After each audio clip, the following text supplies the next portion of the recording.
Semaine avec vous, heureux de pouvoir concilier culture et gaieté. Voici vos grosses têtes.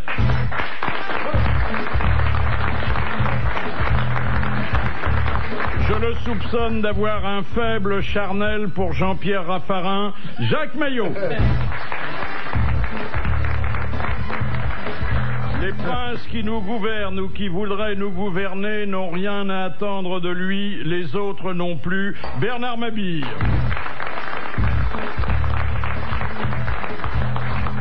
Je l'invite pour ramener à la raison une dangereuse équipe de machos, Christiane Collange.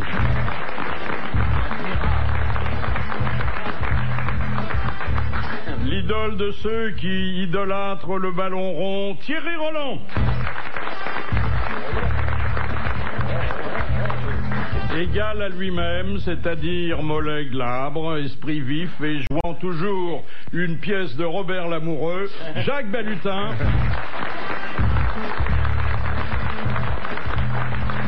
Et puis notre invité d'honneur, le vice-benjamin de l'Académie française qui vient de publier des confessions aussi croustillantes et talentueuses que peu académiques, Jean-Marie Roy.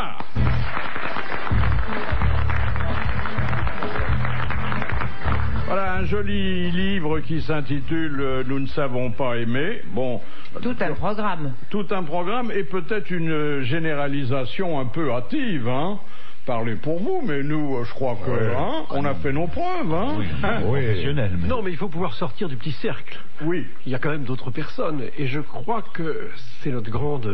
Pour tous ceux qui aiment. Et c'est vrai, il y a très peu de gens qui aiment vraiment. Et bien ces gens-là se rendent compte, tôt ou tard, que s'ils ont surévalué l'amour, s'ils lui ont donné une grande importance, il y a une insatisfaction. De la partenaire. De tout le monde. Écoutez, qu'est-ce qu'il entend par petit cercle? Qu'est-ce qu'il entend par petit cercle, Philippe?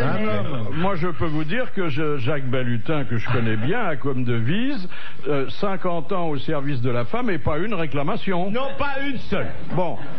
J'ai toujours pas eu réponse à ma question. Qu'est-ce que monsieur entend par petit cercle? Il est sorti du petit cercle. Bah oui, non, mais moi je demande. Vous n'allez pas entraîner le vice-benjamin, en dépit du mot vice, sur le chemin de vos fantasmes. Ah, bien. Alors, avec mon épouse, on est très compatibles. On a eu tous les deux la migraine cette nuit. Vous êtes célibataire, Jean-Marie Roy? Oui. Et à vie? Ceci explique cela, d'ailleurs. Oui. À vie ou il pourrait... Non. Normalement, je n'ai pas de position définitive sur la question. Non. Le jour où vous rencontrerez votre future veuve, eh bien, elle aura lu le livre, donc elle saura à quoi s'en tenir. Oui, mais elle connaîtra aussi peut-être le montant de la pension de réversion. Moi, je trouve pas ça drôle. En fait, Philippe, vous suggérez à monsieur qu'il faut qu'il tombe sur une bonne occasion, quoi. Non, mais peut-être que faire une fin, ça s'appliquera aussi à son destin, parce que ça peut être le fait quand même d'arriver à un certain âge tout seul, ou sinon tout seul, au moins avec des partenaires qui changent toutes les semaines, c'est un peu fatigant, non? Oh, vous ne changez pas toutes les semaines. C'est pas forcément gay. Vénard. Non, c'est pas forcément gay. Je vous l'avoue, il y a des moments de solitude, je le reconnais. Mais regardez quand même quelques couples autour de nous. Pas ici, bien entendu. Non, mais quelques couples quand même. Oui. Qu'est-ce qu'ils s'emmerdent? Qu'est-ce que c'est atroce? Oui. Vous voyez, donc, je ne pense pas que le couple...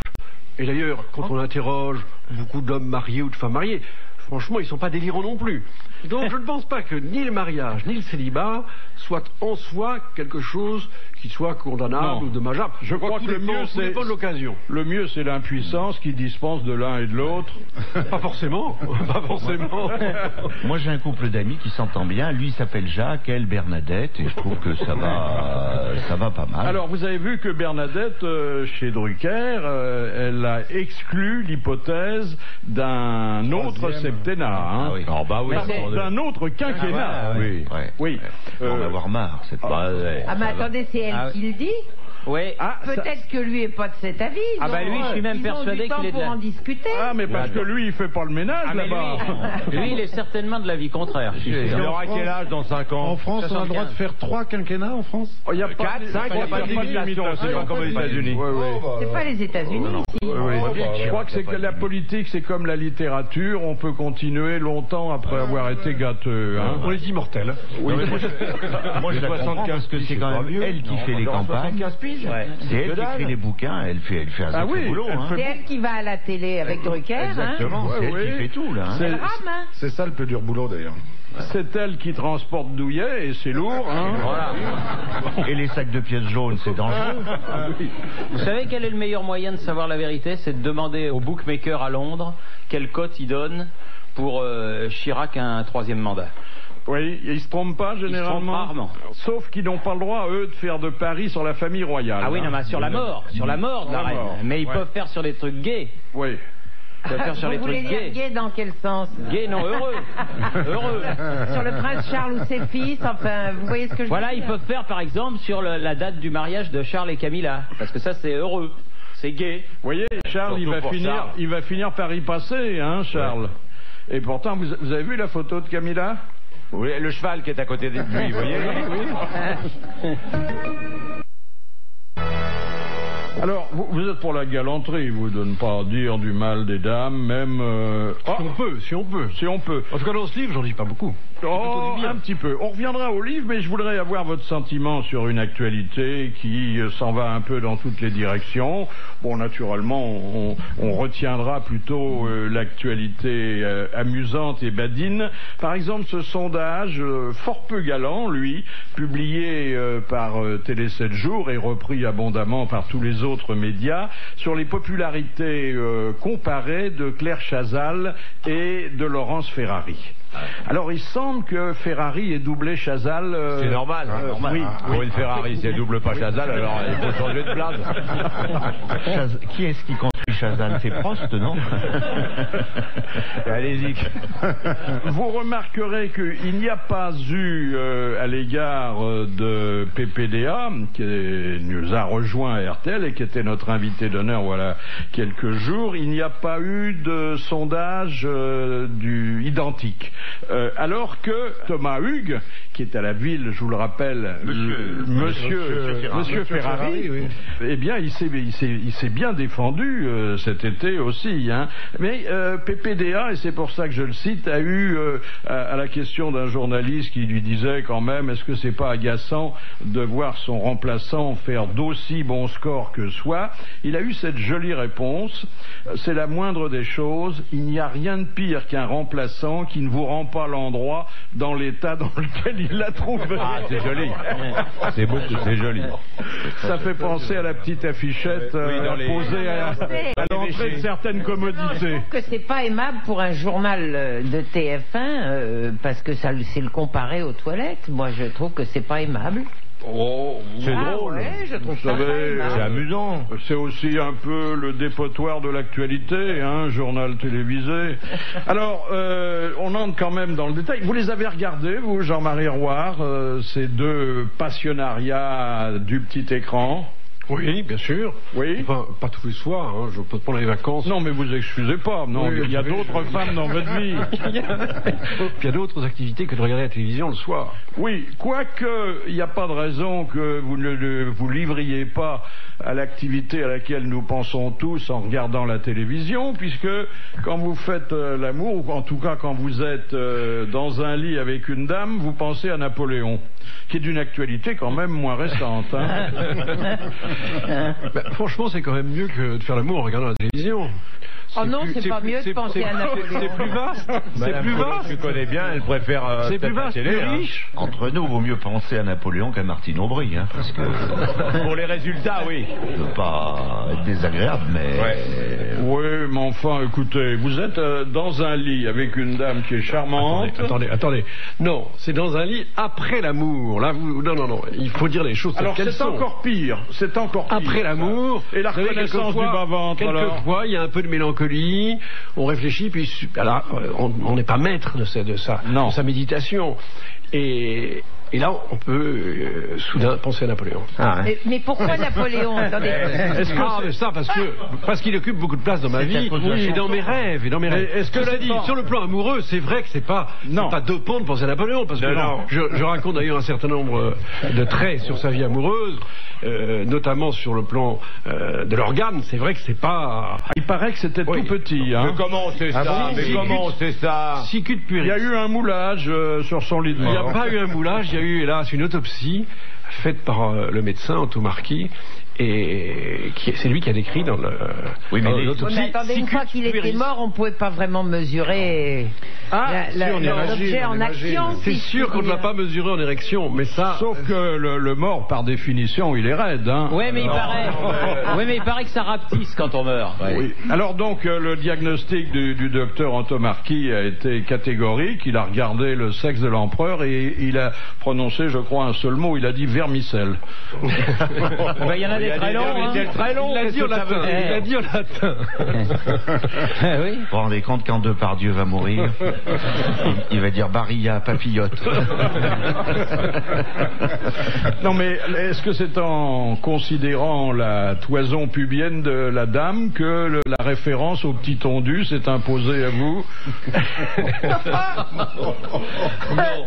Mais c'est vrai que dans cette scène que j'évoque, qui est une scène, c'est vrai qu'il n'est pas très académique, c'est une scène de drague, un soir, dans un bar, je vais draguer une fille. Vous, un académicien. Mais oui, je reconnais. Mais vous savez, c'est une confession, j'ai fait un peu mon Catherine Millet, je reconnais. La chair est faible, hein, vraiment. Et c'est vrai, je vais choisir une fille qui est devant le bar, sur un tabouret, j'emmène chez moi. Bon, il se passe ce qui se passe. Et puis ensuite, elle est sur un tabouret. Ensuite, c'est pas une femme de très bonne vie, hein. Et vous étiez en habit d'académicien ou vous étiez en civil? Non. J'étais en costume civil. Et ensuite, il y a cette déception que certains célibataires connaissent quand on a été un peu vite et que finalement on se rend compte que c'est pas vraiment ce qu'on cherchait. Un peu vite, vous parlez des préliminaires ou de l'acte lui-même? Je parle de tout. Oui. On a été un peu vite dans le choix, un peu vite dans l'acte. Ouais, 3 minutes douche comprise, quoi. Voilà. Et subitement, on se rend compte, alors c'est vrai, alors ce que vous disiez tout à l'heure, de ce côté un peu infernal, triste de la vie de célibataire. Bon, comment est la citation? L'homme est triste après l'amour, en latin, ça se dit, je crois. Et c'est vrai que c'est toujours. Non, ça dépend. On dit, puis il faudra recommencer demain. Non, faut dire surtout, je vais pas trouver de taxi à cette heure-là, c'est ça le problème. C'est postérectum. Non, mais attendez, c'est dingue quand même. Moi, je pense à Mauriac, à Chanson, à tous ces grands académiciens, et je me dis, ils auraient quand même pas écrit un livre où ils auraient raconté qu'ils allaient draguer les filles dans les bars. Je trouve ça formidable. Alors, pour ce qui est de l'académie, pour ce qui est de la moralité de l'académie, vous savez, vous avez eu Alfred de Musset, qui était quand même pas... Oui, mais il ne le racontait pas de la même façon. Alors, écoutez, lisez La Confession d'un enfant du siècle, il raconte exactement les mêmes choses. Paul Morand, dans son journal, on raconte de belles. Il raconte qu'il a cessé de faire l'amour à 85 ans, simplement parce qu'il avait peur d'avoir un transport au cerveau. Vous voulez dire que c'est une assemblée de vieux cochons, alors? Pas du tout. Je dis, ce sont les hommes. Ce sont les hommes avec leur noblesse et leurs imperfections. Vous dites Paul Morand, 85 ans, attendez, je fais un petit calcul. Alors, pour en revenir, et tout à l'heure, on réabordera ce livre dont je vous recommande chaleureusement la lecture, et je dis chaleureusement, pas seulement parce que l'auteur est là, c'est parce que moi j'y ai pris un vif plaisir. Revenons au duel Ferrari-Chazal, parce que naturellement notre confrère Télé 7 jours est entré dans le détail. Alors, d'abord, la plus intelligente, c'est Claire Chazal. La plus compétente, c'est Claire Chazal. La plus convaincante, c'est Claire Chazal. La plus élégante, c'est Claire Chazal. Mais comment elle a fait pour perdre? Attendez. Parce qu'elle n'est pas assez baisable. Et finalement, c'est Laurence Ferrari qui l'emporte parce que c'est la plus séduisante. Parce que c'est la plus moderne et c'est la plus sympathique. Vous voyez, il y a une opposition de certaines qualités qui sont, on peut le dire, extérieures pour l'une et plus profondes pour l'autre, mais finalement c'est l'extérieur. Oui, mais je voudrais vous poser une question, Philippe. Est-ce que le sondage a été fait sur toute la population française ou sur des hommes ou sur les téléspectateurs de TF1? Parce que ça ne serait pas du tout les mêmes résultats. Il a été fait sur la page 24, c'est tout ce que je peux vous dire. Si j'avais participé à ce sondage, le résultat aurait été différent. Parce que moi, j'ai très bien connu Claire Chazal. Que j'ai connu, j'en parle d'ailleurs. J'en parle au quotidien. Elle était au quotidien de Paris, je l'ai vue débuter dans la presse. Sans blague. Pourtant, vous paraissez si jeune. Mais ce que j'ai entendu tout à l'heure de la bouche d'une dame n'était pas tout à fait vérifié. Non, j'ai dit ça pour Elle était très séduisante. Elle est toujours très séduisante. Elle est toujours. Mais elle était même vraiment. Mais c'est normal qu'elle soit bien habillée. Son mari est dans l'aventure. Ce que je veux dire par rapport à l'opinion publique, c'est qu'elle a un côté convenable. Mais et c'est très excitant. Effectivement, elle a le côté femme. C'est le feu sous la glace. Non, mais parce que en fait, de près. On sent que vous faites des rencontres dans les bars. Non, mais Vous lui avez parlé de Napoléon, non? On sent que c'est une femme. non, mais Philippe, je crois que tempérament et le feu. Ferrari, elle a gagné Oui. parce qu'elle est plus proche des jeunes, uniquement. C'est ça qui l'a fait gagner. Mais peut-être que le samedi et le dimanche, les gens regardent moins le journal télévisé. Oh, pas du tout. Pas du tout, en faisant l'amour, hein, n'est-ce pas, monsieur Roy, hein? Oui. Tiens, je vais vous poser cette petite devinette. En fait, il s'agit seulement d'identifier l'auteur d'une citation que nous envoie monsieur Tabar, qui a dit « Pourquoi ce nom d'Académie française ?» C'est la question que tout le monde se pose, sauf les académiciens français qui s'en foutent du moment qu'ils n'ont pas froid aux genoux. C'est français mort. Français mort. Académicien? Oh non, c'était pas le genre. Hein. C'était pas le genre, bien qu'il ait eu droit à une jolie postérité, hein. Et qui continue d'ailleurs. Michel Audiard? Non. Blondin? Non. Francis Blanche? Boudard. Non. Il témoignait le même irrespect à tous ses contemporains, à toutes les institutions. Léoto. Non. Pierre Dac? Non. Coluche. Alors, on se rapproche. Des proches. C'est des proches. Bonne réponse de Bernard Mabille. Bah oui, il a dit du mal de tout le monde. Pourquoi il en aurait pas dit de la vieille dame du Quai Conti? C'est vrai que vous avez les genoux frileux, monsieur Roy? Pour l'instant, ça va. Oui. Mais on distribue des couvertures le jeudi à la séance du dictionnaire? Non, il fait plutôt chaud, c'est comme ici. À quoi vous attribuez cette chaleur? Mauvaise climatisation ou fièvre générale? C'est la fièvre, la fameuse fièvre verte. Ah ben la fameuse fièvre verte. La fameuse fièvre verte. Les gens ont chaud. Moi, je voulais dire, chaque jeudi, vous savez ce que je fais? Je me pince. Je me pince et je demande même à mon voisin, qui était hors Sénat, de me pincer. Parce que quand je me retrouve en face de Jean d'Ormesson, d'Henri Troyat, de Jean-François Revel, de Lévi-Strauss que j'ai étudié quand je faisais des études de philo, je me pince, je me dis c'est pas possible, moi qui ai eu tellement de mal à avoir mon bac, qui ai raté ma première année de droit, qui ai raté ma première année de lettres, comment j'ai fait pour me retrouver en face de tous ces types extraordinaires? Bah, vous avez fait comme pour le bac, vous l'avez repassé plusieurs fois. Ah, hein. c'est vrai. Mais le même nombre de fois. Oui. 5 fois. Vous voyez. Mais l'oral, là, ça intervient une fois qu'on est reçu, hein. Ça intervient pour le discours, mais après. C'est-à-dire que pour être élu à l'Académie, il faut visiter tous les électeurs, d'abord en leur assurant qu'on a lu leurs œuvres, ce qui n'est pas toujours vrai, et ensuite en leur témoignant la plus vive admiration. Et pas seulement à eux, quelquefois à leurs animaux familiers. Par exemple, une fois, j'étais voir un académicien qui était merveilleux, c'était un tératologue, un spécialiste des monstres. Je peux dire son nom, il s'appelait le Wolf. Et on m'avait dit, parce que quelqu'un m'avait donné des antisèches, un académicien m'avait donné des antisèches, et voilà de quoi il fallait leur parler. Alors il m'avait dit, il aime beaucoup les chats, il faut lui parler des chats. Alors j'arrive, je dis bonjour maître, bonjour. Il me dit, est-ce que vous aimez les chats? Ah, j'ai dit, oui, j'aime beaucoup les chats. Ah, c'est très bien. Eh bien écoutez, je vais vous présenter un chat. Il se lève, il ouvre une porte, et je vois un matou qui arrive. Mais un matou, vous savez, vicieux, qui arrive, qui s'approche. Et il dit, voilà, je vous présente mon chat, il s'appelle Grouillot. Ah bon? Et alors je me mets à 4 pattes, je dis minou, minou, minou, minou, minou. Et le chat, qui avait l'habitude des candidats, s'en allait, faisait des tours. Et moi j'étais là, minou, minou, minou, minou. Enfin voilà. Finalement, j'ai été élu. Grâce au chat? Je ne sais pas, mais je ne sais pas s'il m'a porté bonheur. Dans les visites suivantes, vous emportiez du canigou? Ah non, il y a une visite qui était terrible, c'était celle avec un grand catholique. Je ne sais pas si je peux dire son nom. Oui, bien sûr. Bien. Il pardonne les offenses par définition. Merveilleux, que j'adorais, qui était Jean Guiton. Ah, et Jean Guiton, là aussi, dans mes antisèches, on m'avait dit, il faut lui parler de sa peinture.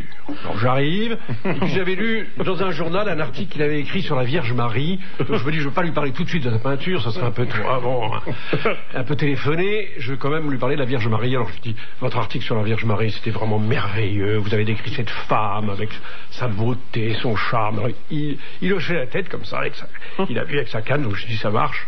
Je continuais sur la Vierge Marie, mais d'un seul coup, il m'arrête, il me dit, vous ne m'avez pas parlé de ma peinture. Alors, je dis non, mais malheureusement, c'est trop tard.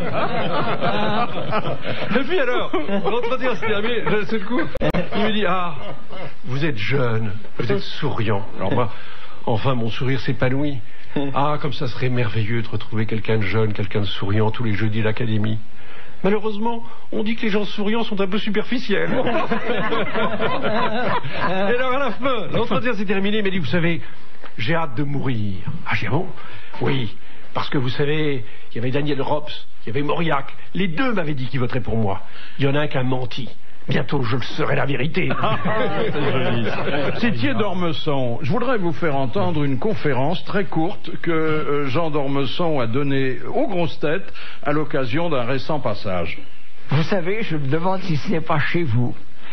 Et je crois que j'étais candidat à l'Académie, que j'avais raconté l'histoire des deux académiciens qui se rencontrent. Et l'un dit à l'autre, comment va notre confrère Attel? Et l'autre dit, oh, à moitié gâteux. Et le premier dit, ah, il va mieux.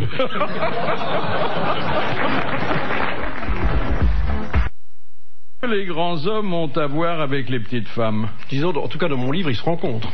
Oui, ils se rencontrent parce que il y a à la fois des grands hommes et ce que vous appelez les petites femmes. Et il n'y a pas des grandes femmes avec des petits hommes?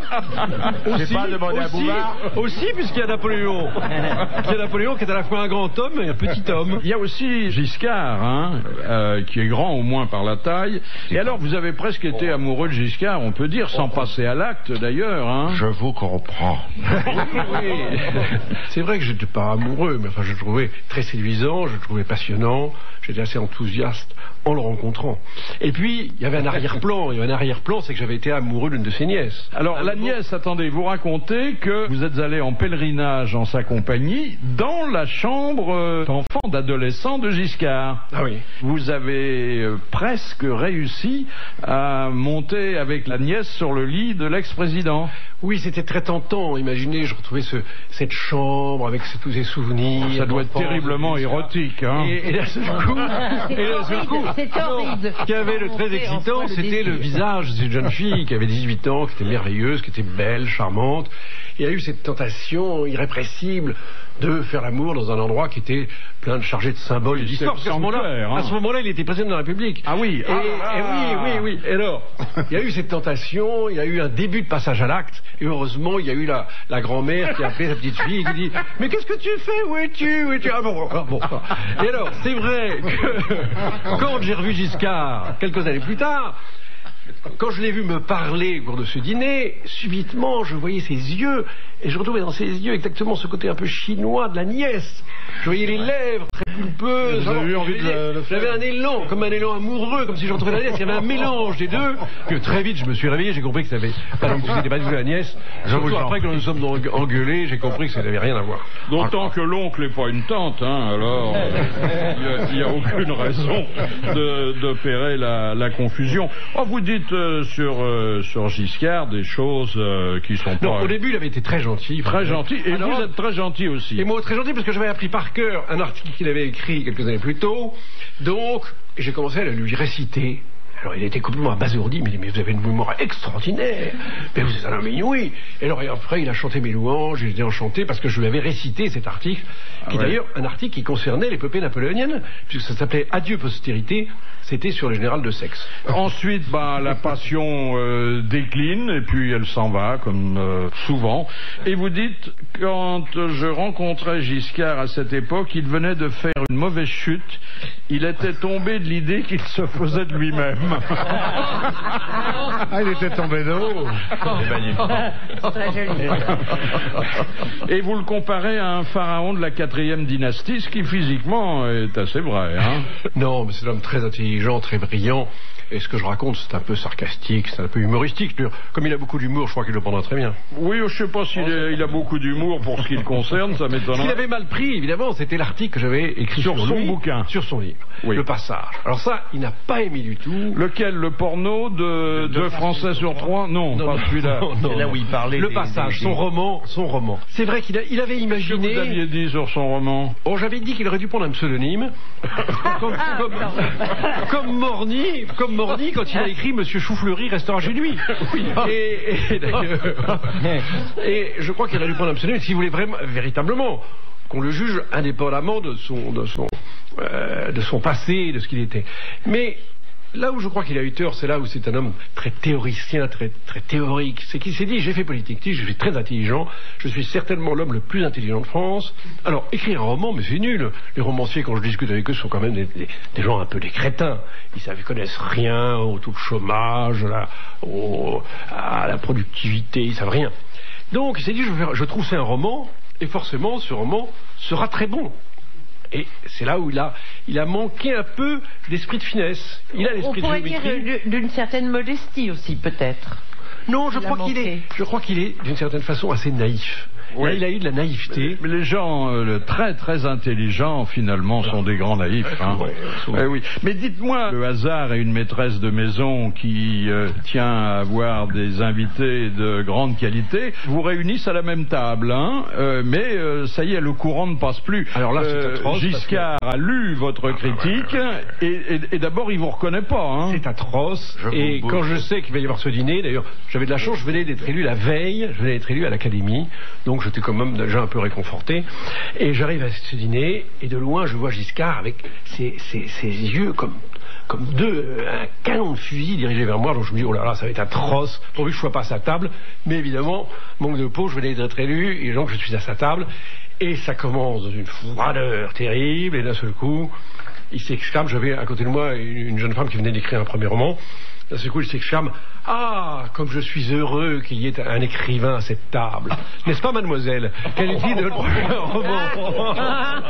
Alors, la maîtresse de maison pousse un cri. Dit, mais monsieur le président, nous avons là le plus jeune académicien français.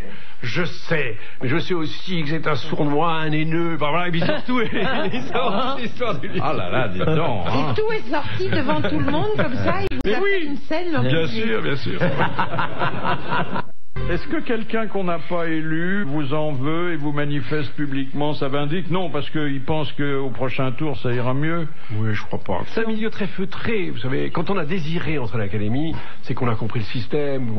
C'était des gens à la fois pas forcément très francs, mais en même temps des gens de bonne compagnie. Donc, qu'est-ce que vous dites des jeunes candidats qui viennent vous voir maintenant? Parce que c'est ça qui est amusant, c'est que maintenant vous êtes de l'autre côté. Oui, et justement, j'en ai tiré mon profit de ces visites et je ne reçois plus de candidats. Je ne reçois plus les jeunes, quelquefois sont des gens. Le doyen Vedel a été élu après moi, vous voyez, c'était pas vraiment un jeune. C'est pour leur épargner. Non, pour leur épargner une humiliation, je trouve que c'est pas gentil. Vous savez ce que Jean Dutour, il nous l'a dit ici, chaque fois qu'il reçoit un candidat, et lui il continue, il leur pose 2 questions. La première, vous pourriez me prêter 500 francs, ils sont tous d'accord. Et la deuxième, est-ce que ça vous dérangerait pas de faire les vitres parce que ma femme de ménage est souffrante? Vous vous souvenez d'Albert Buisson?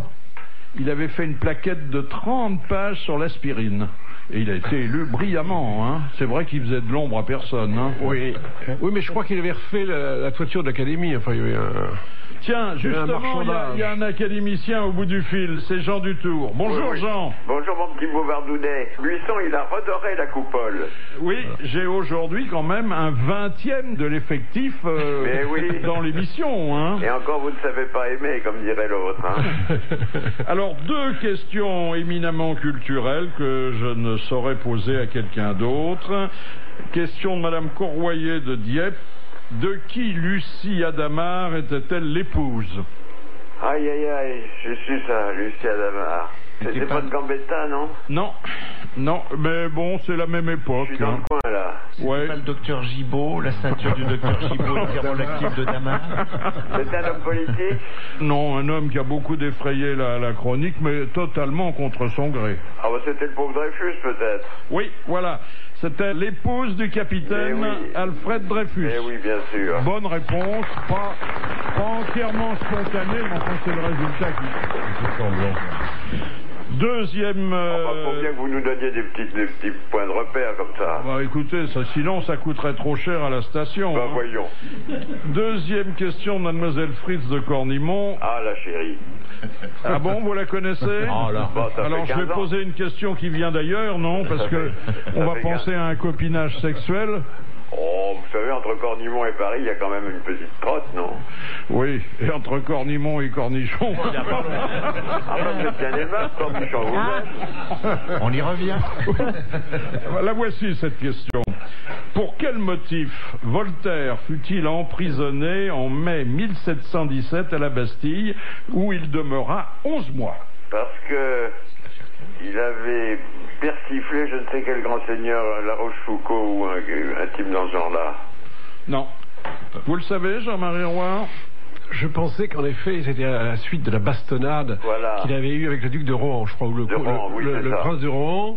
Et il a été bastonné d'une façon effrayante parce qu'il s'était moqué de lui. Et je pense que c'est par lui qu'il était à la Bastille. À la suite de cette histoire. Vous pensez pas bien, l'histoire le dit peut-être, mais pas Madame Cornimont. Ah, Mademoiselle Cornimont. Je crois qu'elle a raison de dire qu'il s'agit de quelques vers assez caustiques qu'il avait écrits sur un personnage considérable. Le roi. Le roi. Non. Oh non, pas le roi. Non. Le pape. D'ailleurs, il n'y avait pas de roi, il y avait ça ne pouvait être que le régent. Eh ben oui, le régent. Bon. Et de quoi avait-il accusé Philippe d'Orléans? Bah, d'être un petit peu libertin, non?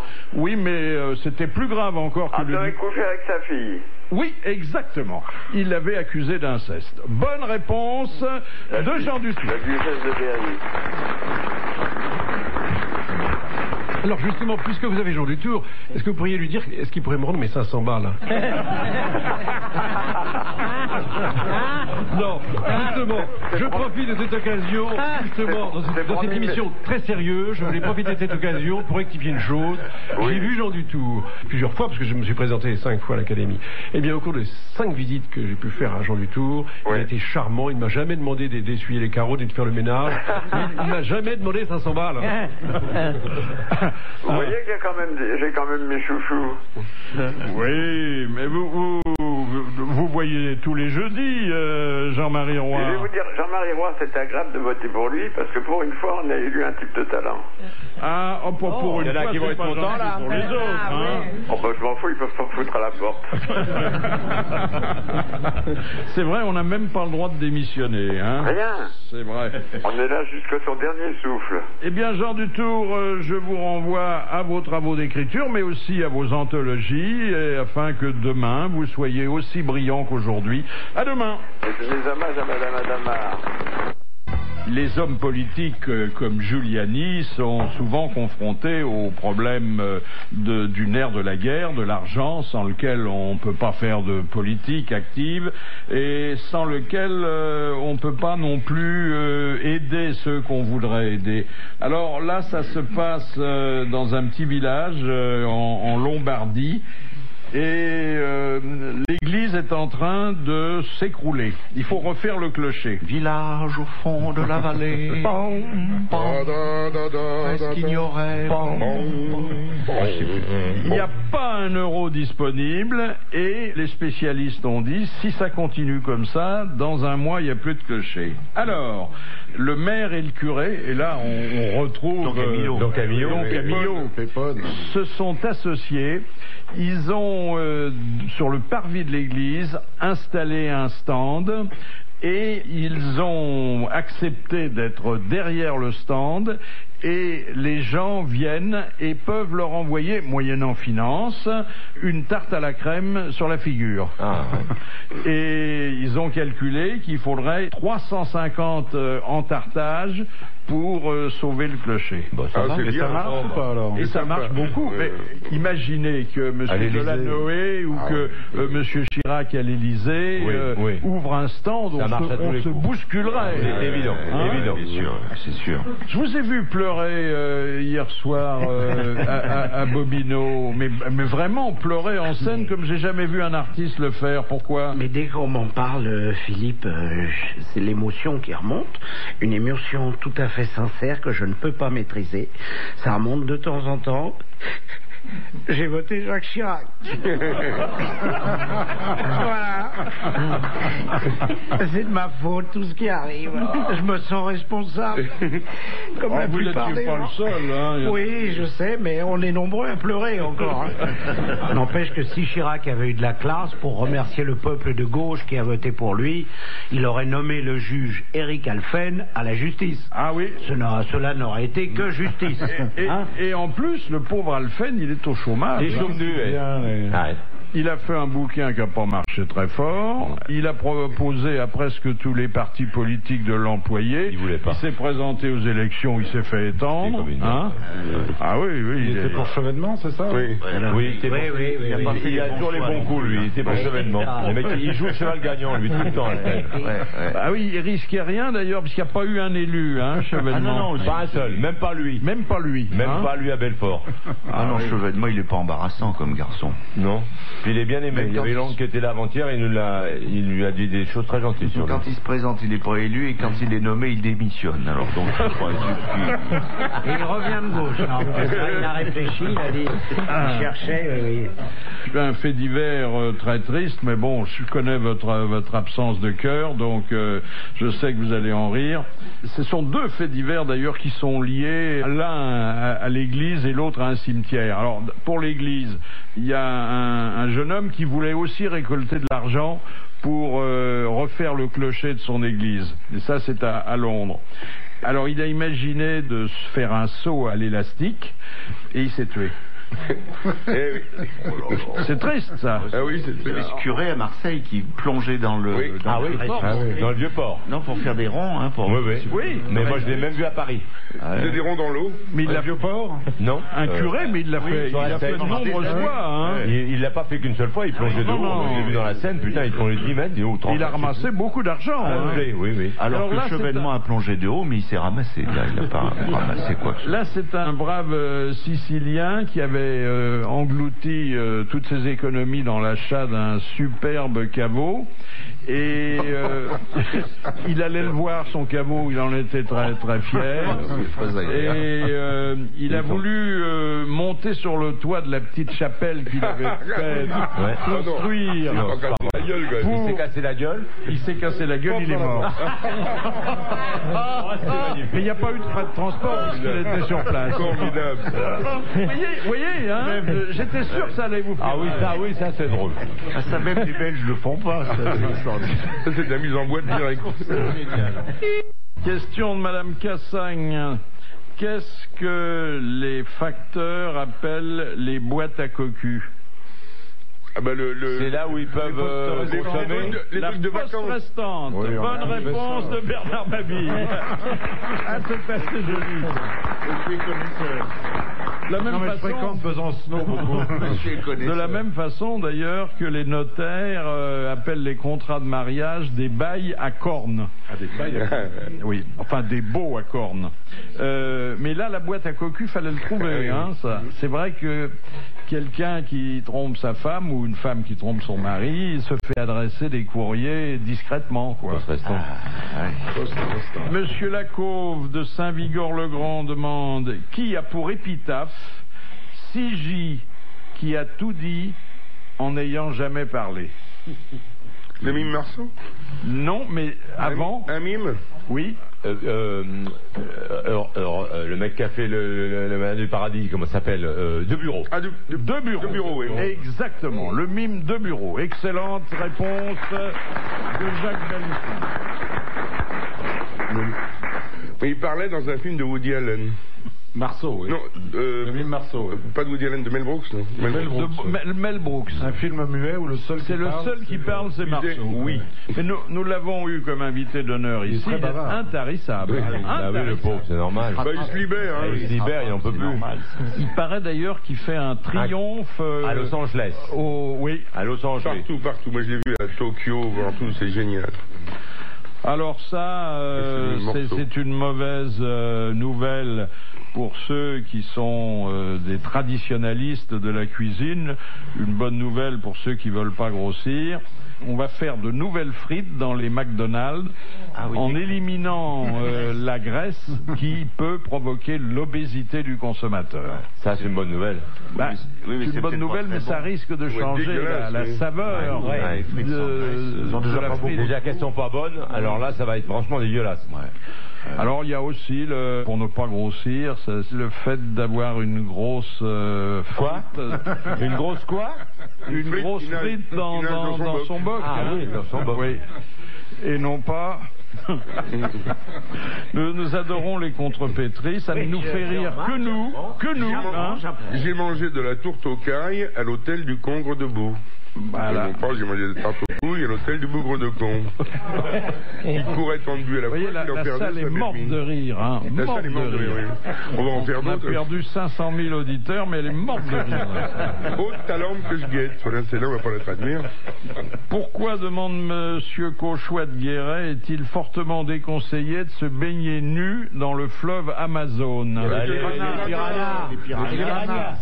Piranha qui te mange les glaouis. Mais de toute façon, nu ou pas nu, ça change pas le problème. Hein. Non, alors justement, parce que... qu'il s'attaque aux burnes. Oui. Pas aux burnes, comme vous dites. Parce que alors là, ça voudrait dire qu'il suffit d'avoir une certaine couleur de cheveux pour être exposé. Qui s'attaque à la zazette. À la zigolette. Non, et c'est pour ça qu'il faut être nu pour que le danger soit réel. Il rentre dedans, il rentre dedans. Ah oui. C'est le poisson qu'on appelle le poisson... Pilote. Rentranus. Non, le poisson candiru. Ah, le candiru. Bon. Moi, il y a un mérou l'autre jour qui m'a fait ça. Non, mais c'est terrible parce que il dévore les intestins de la personne visitée. Oh là là là là. Oui. Voilà, il a des ouvertures comme garçon. Une nouvelle qui est un peu négative, mais vous savez qu'il y avait le chanteur pop américain Lance Bass. Ça vous dit quelque chose? Rien du tout, mais la façon de le prononcer, c'est pas étonnant, Marc. Non, je suis pas certain qu'il se prononce comme ça, le mec. Philippe, son vrai nom. Même son impresario le reconnaîtra pas. Parce que Lance Bass, je connais, mais Lance Bass, je connais pas. C'est celui qui avait émis la prétention de participer à un vol spatial russe. Parce que vous savez qu'ils avaient fait déjà appel combien de millions de dollars il avait payé à des touristes très riches. Oui, il y en a déjà eu deux. Oui, d'accord. Donc il est le deuxième. Alors il devait partir dans un mois. Oui. Et puis c'est annulé parce que il n'a pas payé les 20 millions de dollars. Oui, évidemment, attends. Mais quel coup de pub, hein. Ouais. Ah oui. Question de Madame Roger. Ah, mais je la connais bien, c'est Marcel Roger. Oui. Vous l'avez connue, oui, mais elle a été opérée depuis. Oui. Elle s'appelle Simone Roger. Madame Roger. Qu'ont le droit d'avoir les prisonniers suisses dans leurs cellules et n'est pas toléré en France? Du chocolat. Un transistor. Un couteau suisse. Non. Un téléphone portable. Un coucou qui leur fait encore 230 jours. Coucou. Du gruyère. Un copain. Un chien. Une femme. Une bête. Alors, pas un chien. Un oiseau. Une souris. Un chat. Un chat. Ils sont trois. C'est une bonne réponse de Thierry Roland. Applaudissez-la parce qu'il y en a une par an. Le chat qui est un compagnon précieux pour le prisonnier solitaire. Oui. Une chatte, ils ont le droit aussi, peut-être. Oui, pareil. À condition qu'il soit bien traité. Ah. Oui. Et en général, ça se passe l'été à la mi-août. Et puis... Tout et des matons. La dernière citation envoyée par Madame Parisot, qui a dit « Saint-Martin a donné la moitié de son manteau à un pauvre, Comme ça, ils ont eu froid tous les deux. Oh, c'est des proches, Coluche. Non, c'est pas un humoriste habituel. Monsieur Damar. Non. Mais nous le citons de temps à autre parce que cet homme avait beaucoup d'esprit. Il est mort. Il est mort. Alors, il est mort. J'ai dit l'autre jour qu'il était mort il y a 15 ans et je crois qu'il est mort il y a plus longtemps que ça. Camille. Mais ça ne retire rien à son talent. Prévert. Prévert. Très bonne réponse de Jacques Balutin. Merci à Marc Jolivet d'être descendu quelques instants de la scène de Bobino pour être notre invité d'honneur. À demain.